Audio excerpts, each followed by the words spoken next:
Today, our group will discuss Chapter 4 Logical Fallacy. We will encounter debates in books, advertisements, TV talk shows, political speeches, newspaper editorials, classroom discussions, and late night Bill meetings with friends. Some of these arguments are reasonable and persuasive, but many of them are flawed. When an argument contains one or more logical fallacies, it's called fallacy. Logical fallacy or fallacy for short is a reasoning error in an argument. Many of the most common logical fallacies will be discussed in this chapter and the next. They are common mistakes and are usually psychologically convincing. There are many common logical fallacies, and they can be classified in many ways. The easiest way to classify such fallacies is to divide them into two categories: correlation fallacy and insufficient evidence fallacy. Correlation fallacy is a logical error that occurs when the current proposition and the conclusion are not logically related. The fallacy insufficient evidence is a logical error that occurs when the current proposition is logically related to the conclusion, but does not provide enough evidence to support the conclusion. The fallacy of correlation will be tested in this chapter. Chapter 6 explores the fallacy in sufficient evidence, the concept of relevance. Before we study the fallacy of correlation, it's important to understand what correlation is. To imply that one comment is important to another comment is to say that it's supposed for opposed in the other. In the other words, one statement is related to another statement if it gives us reason to believe that the second assertion to issue are incorrect. A comment can be related or unrelated to another comment in one of three ways. For another statement, a statement can be beneficially related, negatively related, or logically related. If a statement supports another assertion, is it positively related to that statement? Here are some positive examples of relevance. The first argument is that dogs and cats are the same species. After all, cats are cats, therefore dogs are cats. The second point is that all dogs have 5 legs. Rover is canine, while Rover has 5 legs. Each of the premise is directly related to the conclusion. In other words, everyone has at least one reason to believe that the conclusion is correct. The premise provides logically convincing reason for adopting conclusion in the first and second arguments. The premise of the third argument provides the reasonable argument for believing in the conclusion. The premise in the fourth argument, Chris is a woman, does not provide any possible or decisive basis for believing in the conclusion Chris likes to knit. On the other hand, compare with the situation where the conclusion is considered independent of the premise. The premise makes the conclusion slightly more likely. Therefore, the premise is positively related to the conclusion because it provides some evidence for it. These examples demonstrate two key points about the concept of relevance. First, even if the first assertion is completely incorrect, it is important to another statement. Therefore, the assertion that a dog is a cat is clearly incorrect in the first case. However, this is related to the statement that dogs are cats. Because if the former is true, then the latter must also be true. Negatively related statements are statements that have a negative impact on other statements. Here are two examples of negative correlations. Matty is a high school student, therefore Matty is likely to be a PhD candidate. Athia is a 2-year-old girl, therefore Athia is likely to go to university. In its case, the premise is negatively related to the conclusion. If every premise is correct, then there is at least one reason to believe that the conclusion is incorrect. Finally, some propositions are not logically related to other propositions. If one statement does not support or oppose another statement, then it is logically irrelevant to that statement. Here's a few logically meaningless examples. The sun is the center of the universe, and the earth revolves around it. Therefore, marijuana should be legalized. Last night, I dreamed that Yankees would win the World Series. As a result, the Yankees will win the World Series. There is no reason to believe that a conclusion based on either of these two premises is true or untrue.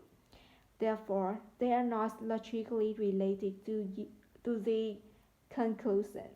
The fallacy of correlation occurs when the arguer provides reasons that are not logically related to his or her conclusion. The fallacy of correlation usually seems to be a good argument, but it is not.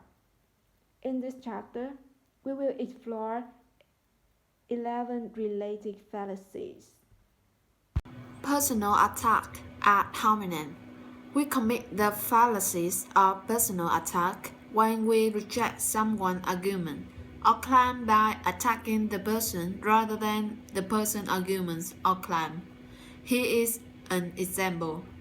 Hugh Hefner, founder of Playboy magazine, has argued against censorship of pornography, but Hefner is an immature, self-indulgent millionaire who's never outgrew the adolescent fantasies of his young.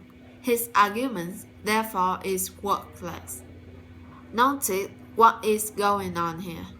The arguer makes no attempt to show why Hefner's argument against the censorship of pornography are flawed. Instead, he simply attacks Hefner's characters. In effect, he argues this way. Hefner is a bad person. Therefore, Hefner's argument must be bad. But the pattern of reasoning is clearly fallacious. Even if it's true that Hefner is a bad person, that doesn't mean he is incapable of offering good argument on the topic of censorship. It is important to bear in mind, however, that not very personal attack is fallacies. The fallacies of personal attack occurs only if 1. An arguer rejects another person's argument or claim, and 2. The arguer attacks the person who offers the argument or claim, rather than considering the merit of that argument or claim. Consider some examples of personal attack that aren't fallacies but might easily be mistaken as fallacies. Here is one example. Millions of innocent people die in Stalin's ruthless ideological purge. Clearly, Stalin was one of the most brutal dictators of the 20th century.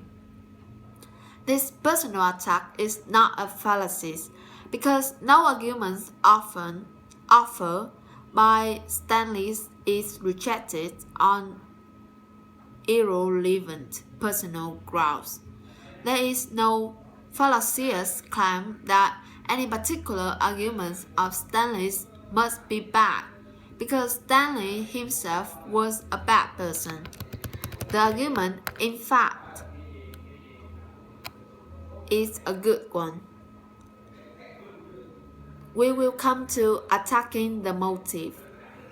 Attacking the motive is the error of criticizing a person's motivation for offering a particular argument or claim, rather than examining the work of the argument or claim itself. Here are two examples. Professor Michelson has argued in favor of academic tenures. But why should we even listen to Professor Michelson? As a tenured professor, of course, he is support tenant. Para Simmons, president of the American Trial Lawyer Association, has argued that punitive damage award resulting from tobacco litigation should not be limited. But this is exactly what you would expect her to say. Trial lawyers stand to lose billions if the punitive damage award are limited. Therefore, we should ignore Ms. Simmons' arguments. The example set a common pattern. First, it is biased or has questionable motive. Therefore, its argument or claim should be rejected.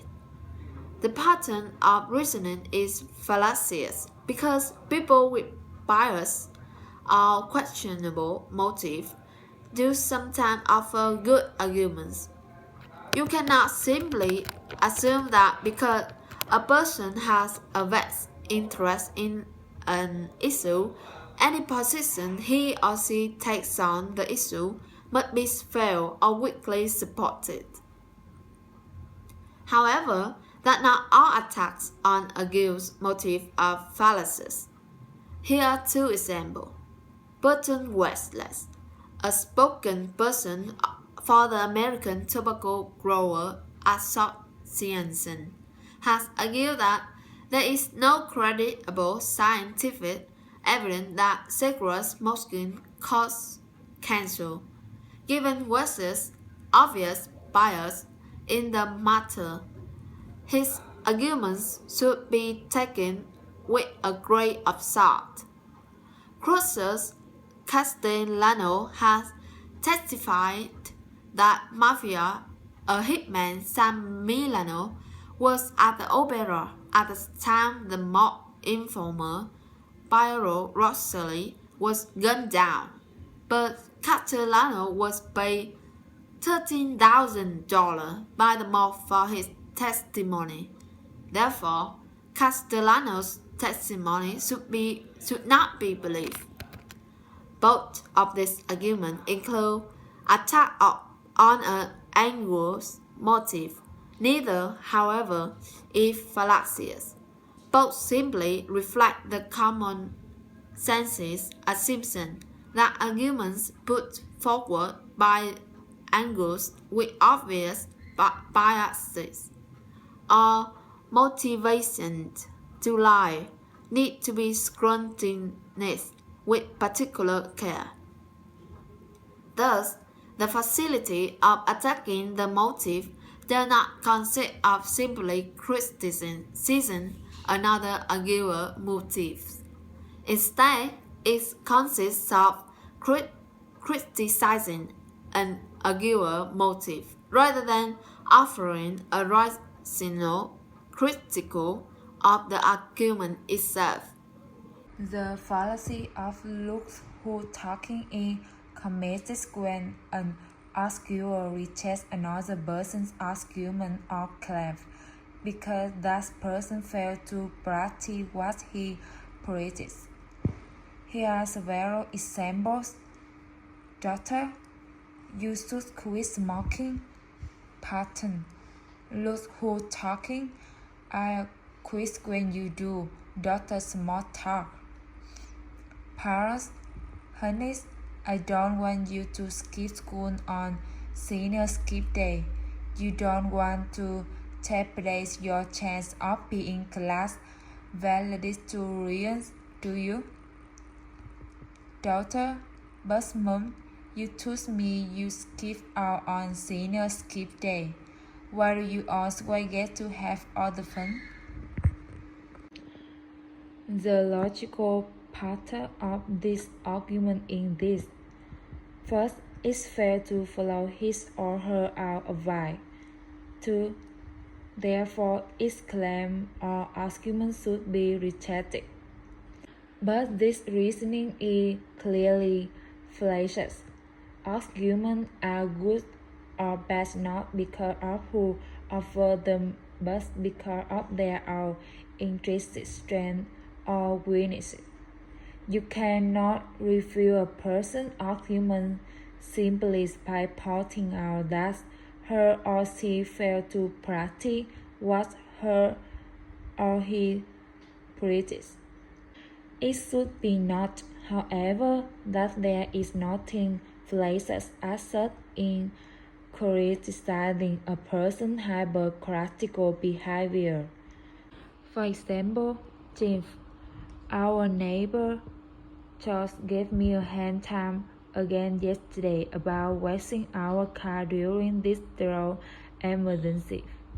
Patty, well, he's right, but I wish that hypocrite would lay up to his hour advice. Just last week I saw him watering his lawn in the middle of the afternoon. Here, Patty is simply pointing out justifiably that their neighbor is a hypocrite because he does not reject any argument or claim offered by the neighbor. However, no fallacy is committed. Closely related to the fallacy of looks who talking is the fallacy of two broad mackerel, which occurs when a arguer attempts to justify a wrongful act by claiming that some other act is just as bad or wrong. Here are some examples. I don't feel guilty about cheating on Dr. Poyer's test. Half the class cheats on his test. Why pick on me, officer? Nobody come to a complete stop at that stop sign. Martis, pass. Quit hitting your sister. Part, well, she beat me. We have all offered our share of such excuses, but however tempting such excuses may be, we know that they can never truly justify our merits. Of course, there are times when an act that would otherwise be wrong can be justified by citing the wrongful action of others. Here are two examples. Police offers. Why did you surprise this man with paper spray? You, because he attacked me with a knee. I did it in self-defense. Father, why did you go swimming when the pool was closed? Son, because my friend John champions and was drawing. I did it to save his life. There are clear cases where the justification of virtue, in fact, that to justify what would otherwise be wrongful behavior. Not all cases, however, are so clear. The fallacy of two broad mackerel is often confused with the fallacy of looks who talking. This is understandable because it is easy to think of examples of arguments that commit fallacy. For example, Mother, honey, it's wrong to steal. How would you feel if someone stole your favorite store? Chief, but you told me you stole your friend teddy bag when you were little school, so stealing isn't really wrong. This argument commits the fallacy of two wrong macquarie because it attempts to justify a wrongful act by citing another wrongful act. It also commits the fallacy of loose-hood talking because it dismisses an argument beyond the arguer's failure to practice what she practiced. The fallacy of two-pronged macquarie is, in fact, distinct from the fallacy of loose-hood talking. The key difference between the two are summarized in the box on page 126. The fallacy of statistics is committed when an arguer threatens harm to a reader or listener if he or she does not accept the arguer's conclusion, and this threat is irrelevant to the truth of the arguer's conclusion. Here are examples. Diplomat to diplomat. I'm sure you agree that we are the rightful ruler of the San Marco Islands. It would be regrettable if he had to send armed force to demonstrate the validity of our claim. Gun laws be to politicians. The gun control bill is wrong for America, and any politician who supports it will discover how wrong they were at the next election. In both of the example, the statistics employed provide two relevant evidence that supports the static conclusion. As the second example makes clear, the fallacy of statistics need not involve a threat of physical force. Any kind of threat can be invoked, and the threat may be veiled. Appeal to pity. The fallacy of appeal to pity occurs when an arguer inappropriately assumes to invoke feeling of pity or compassion from his listener or reader. Example: parent to high school football court. I admit my son purely can't run, pass, cut, block, or tackle, but he deserves to make the football team. If he doesn't make the team, he's going to be emotional weak, and he may even drop out of school. Logically, however, the arguments are clearly fallacious because the premises provide no relevant reason to accept the conclusions. Following example illustrate mother to daughter.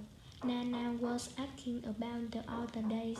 He's so lonely and precious since Grandpa passed away, and her or he may seem to get worse every day.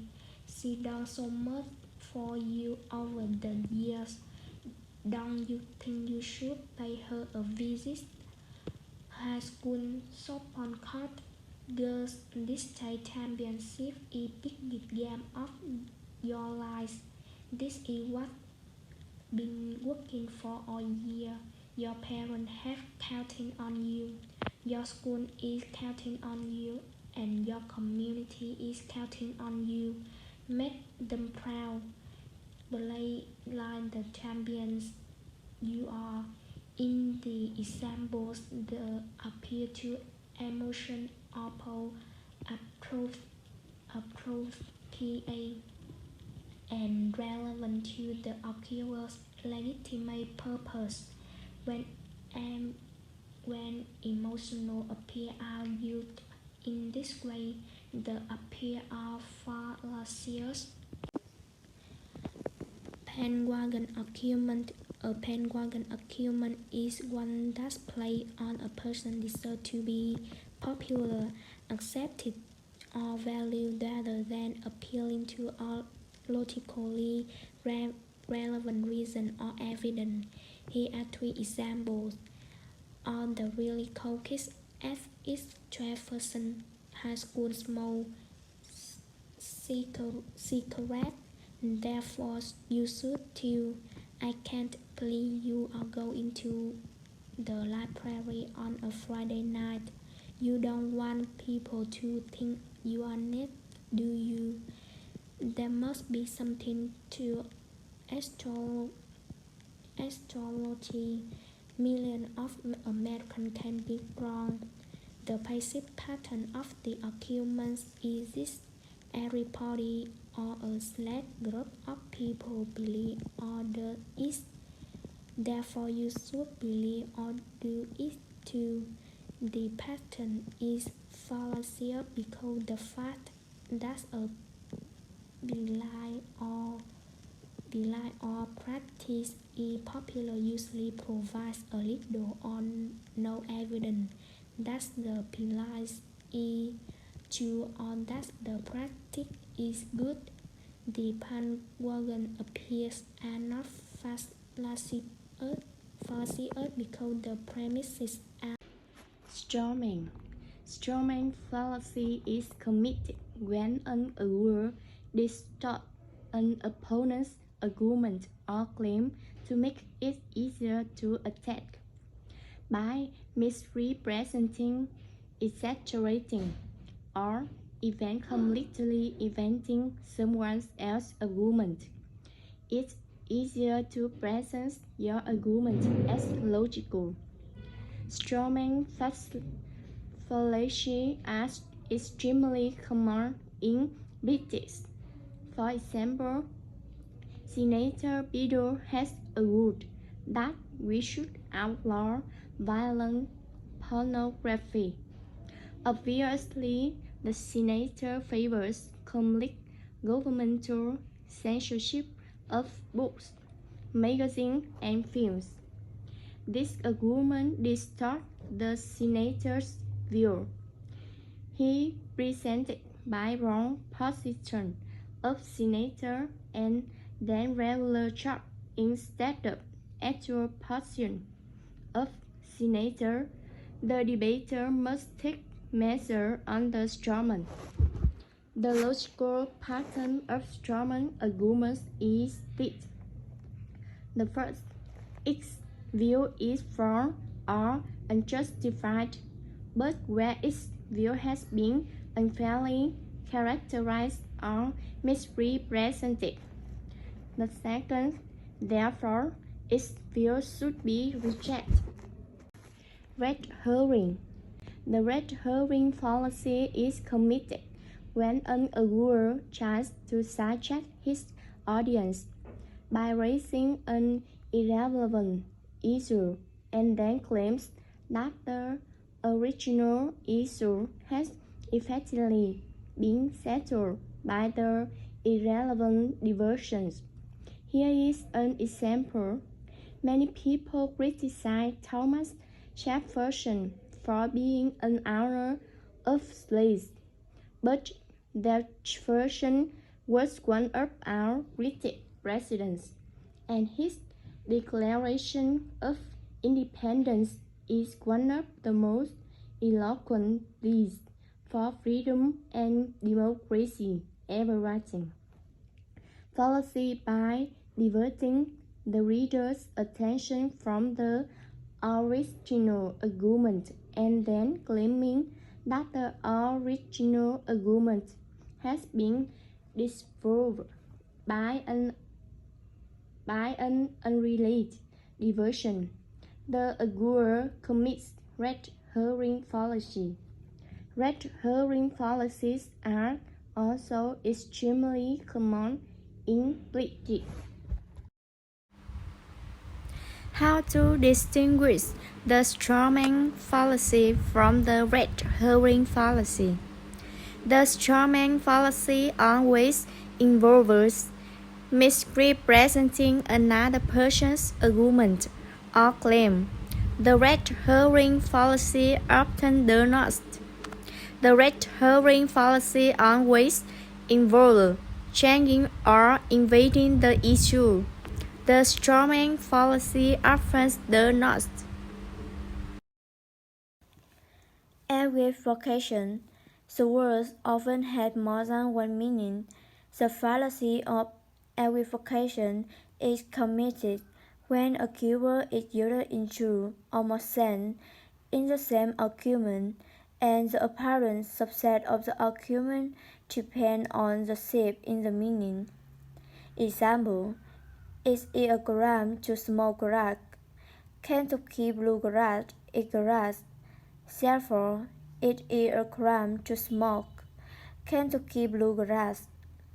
In each of two arguments, a keyword is used ambiguously or equivocally, such as with two or more distinct senses.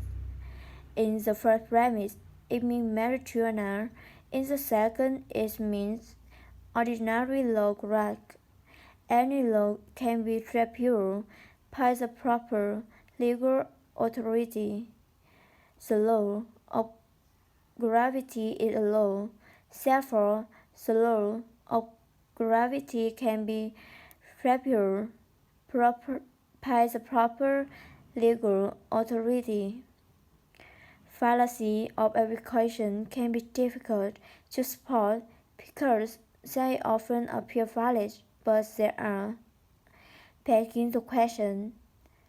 The fallacy of pegging the question is committed when an accused states or assumes at the premise the very thing he or she is trying to prove at the conclusion.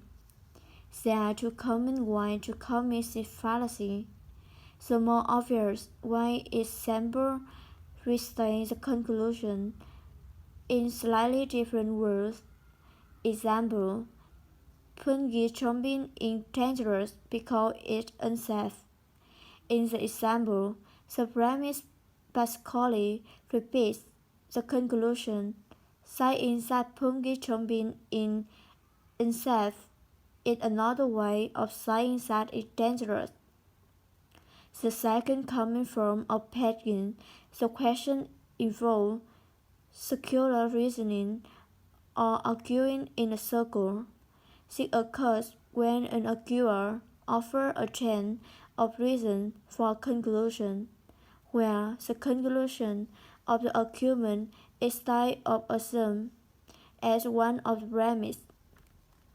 For example, Kylie goes through the paper. Ned, how do you know? Kylie, because it says so in the paper, and what the paper says is true. Ned, how do you know what the paper says is true? Summary 1. A logical fallacy is an argument that contains a method in reasoning. Fallacy can be divided into two general types: fallacy of relevancy, fallacy of insufficient evidence. Fallacy of insufficient evidence are discussed in Chapter 6. 2. A statement is relevant to another statement if it provides at least some reason for thinking that the second statement is true or false. There are three ways in which a statement can be relevant or irrelevant to another. A statement is positively relevant to another statement if it provides at least some reason for thinking that the second statement is true.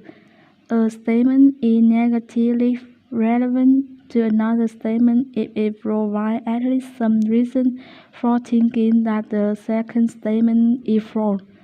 A statement is logically irrelevant to another statement if it provides no reason for thinking that the recent statement is either true or false.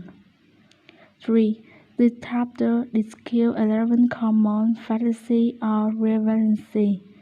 Personal attack as a hominem, attacking the multi, look who talking, two wrongs make a right, scarcity, appeal to piety, bandwagon argument, the torment, red herring, equivocation, begging the question.